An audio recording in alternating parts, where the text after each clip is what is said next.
ప్రజల ప్రభువైన యేసుక్రీస్తు యొక్క గొప్ప ఘనమైన నామములో అందరికీ ప్రభువు నామములో శుభాభివందనములు తెలియజేసుకుంటున్నాను. ఈ దినం దేవుడు మనకిచ్చిన నూతనమైన వాగ్దానం 119వ కీర్తన 173వ లేఖనం.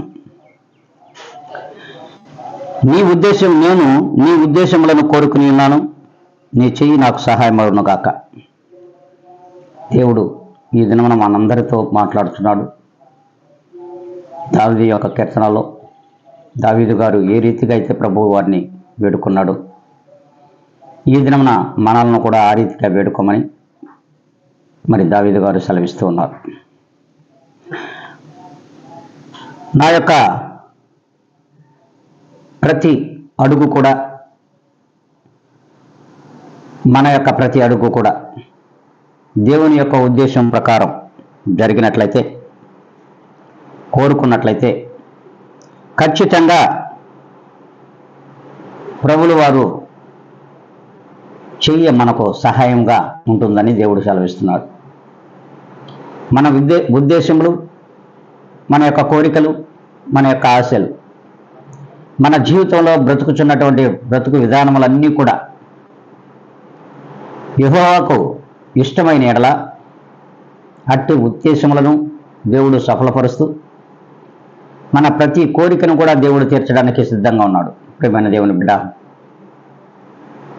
మరి క్రైస్తవ సంఘములారా, సమాజములారా, జనులారా, మరి అట్టి ఉద్దేశములు దేవునికి ఇష్టమైనవిగా ఉన్నాయా లేవో ఒక్కసారి మన యొక్క హృదయములను పరీక్షించుకొని దేవునికి మొరపెట్టుకొని అట్టి కోరికలను సఫలపరచాలని దేవుని యందు నిలకడగలిగినటువంటి విశ్వాసముతో మనం ప్రార్థించిన ఎడల ప్రతి కోరికను కూడా దేవుడే సఫలపరుస్తాడు, మనకు సహాయం చేయగలిగిన దేవుడు. కనుకనే ఈ రీతిగా మనం ఈ దినము నుండి అయినా ఉండాలి అనుకున్నట్లయితే అందరూ కూడా తల్ల ఉంచుకొని ప్రార్థనలో ఈ దినము ఏకీభవించాలని ప్రభు పేరిట మనవి చేసుకుంటున్నాను.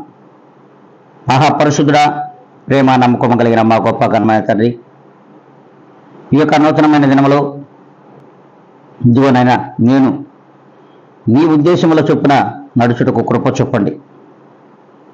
అట్టి వాటికి సంపూర్ణంగా నీవు మాకు సహాయం చేసి మా కోరికలను మీరు సిద్ధింపచేస్తున్నందుకు ఈ వందనములు చెల్లించుకుంటూ ఘనతయు మహిమయు ప్రభావం మీరు పొందమని యేసు క్రీస్తు యొక్క గొప్ప ఘనమైన నామములో నీ ప్రియదాసుడిగా నన్ను నేను మిక్కిలిగా తగ్గించుకొని ఇదిగో నీ జనులను మీ చేతులకు అప్పగించుకుంటూ అడిగి వేడుకొని ప్రార్థిస్తున్నాను మా తండ్రి. ఆమేన్.